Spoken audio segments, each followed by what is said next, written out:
Hi, everyone. This is Dr. Eric Fields, an addiction specialist and also a licensed psychologist. I have been working in this field for over 20 years, and one of the addictions that I have the most experience with is compulsive gambling, especially compulsive sports gambling. Today, I'm going to tell you, if you do have this issue, the number one reason why you have this issue. This is true for all addictions. All addictions have an emotional component to them. And nothing is more true than this for sports gambling addiction. There are three types of gamblers. Did you know that? There are social gamblers who go out once in a while just for the heck of it and play the slot machines at the casino or join a Texas Hold'em tournament once in a while, bet on a game every so often. And they never get that emotional about it. Even when they win, while of course it's exciting and enjoyable, it's not the end all be all for them. It's just kind of like, oh, that's cool. Unless they win like $100,000, then I'm sure they'll have more of a reaction than that. But usually when they win, the reaction is, wow, that was fun. That was a thrill. That was great. And then that's it. Okay. And certainly they don't get too upset when they lose because they kind of expect to lose. Now, the second type of gambler is a professional gambler. And a professional gambler gambles a lot. They could do it as a part-time job or full-time. And their main goal is simply to make a profit. They're not necessarily looking to stroke their ego. And when they win, they're not getting so excited because they know they're going to lose plenty of times as well. And they look at it in kind of this, almost like this cold, austere kind of fashion, where they're just looking at it like an accountant would look at numbers. Like, okay, I won this many games this week. I lost this many games this week. And did I get a profit? I did great. If they're losing or on a losing streak for a given day or a given week, they don't overreact to it. It's already been factored in their mind that there are going to be weeks like this or days like this. And not that they like being on a losing streak, but they're not so bothered by it because they know as long as they stick to their game plan, eventually they should net a profit by the end of the month, and certainly by the end of the year. And if they're not, then they're probably going to look to another endeavor or job. And that brings us to the third type of gambler, and that is you, the compulsive sports gambler. This is somebody who bets recklessly. They do not bet in such a calculated fashion like a professional gambler. When they lose, they overreact. And when they win, they overreact. So what is the number one difference between you, a compulsive sports gambler, and all the other people that dabble in gambling? Emotionality.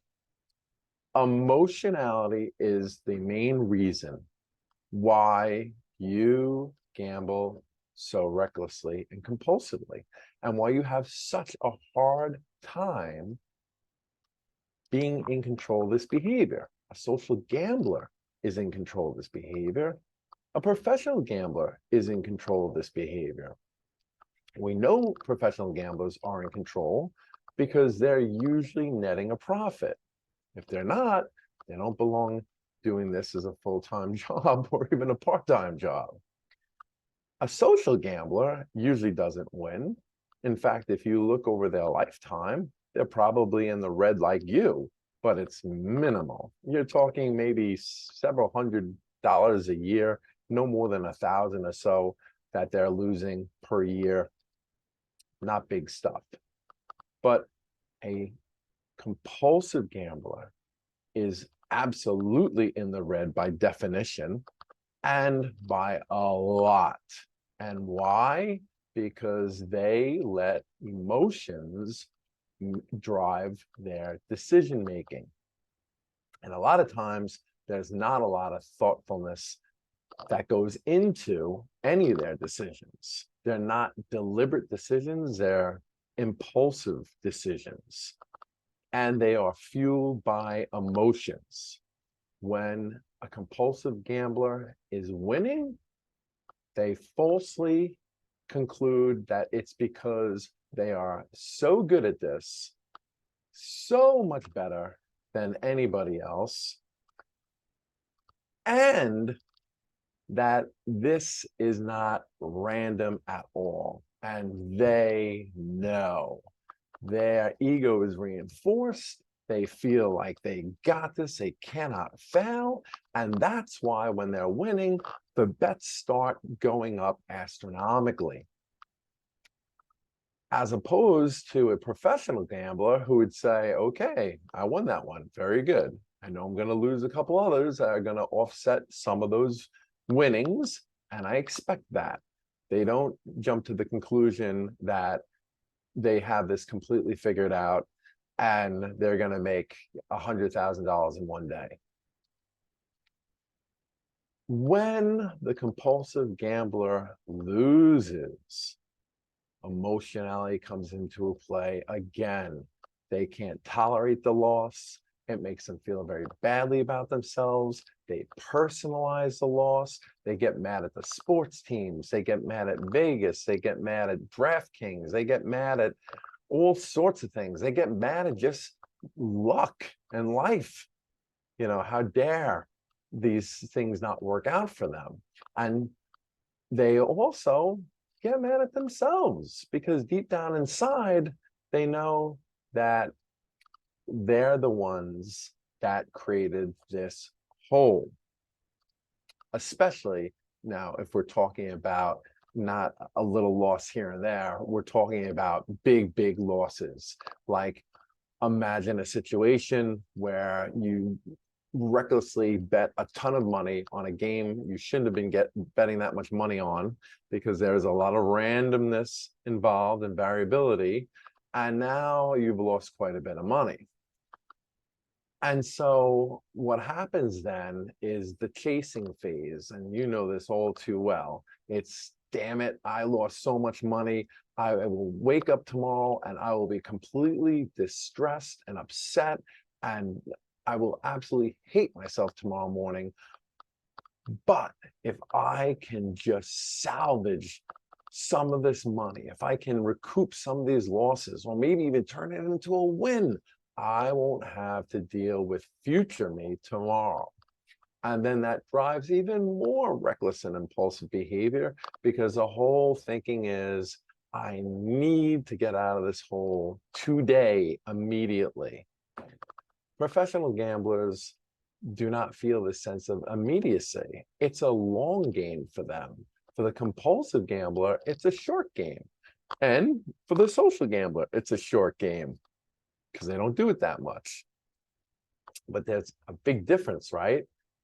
While the compulsive gambler and the social gambler both look at this as a short game, meaning it's just for tonight, the difference is the social gambler does not expect to win. They don't personalize losses, and they're gonna not wake up tomorrow feeling like absolute hell because they didn't place these irresponsibly sized bets, and they didn't accumulate these kinds of losses.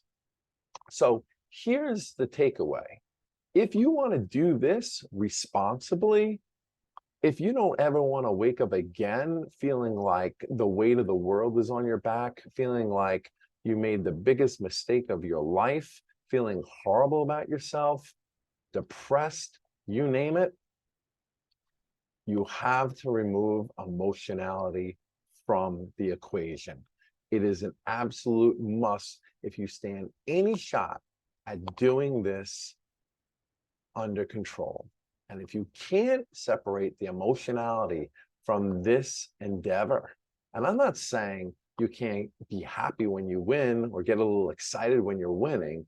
I'm talking about extreme emotional reactions, right? If you can't separate that extreme emotionality from this behavior, you will not be able to do this responsibly, and it will always be reckless and irresponsible. This is Dr. Fields. I hope you found this helpful, and I'll have more to say about this at another time.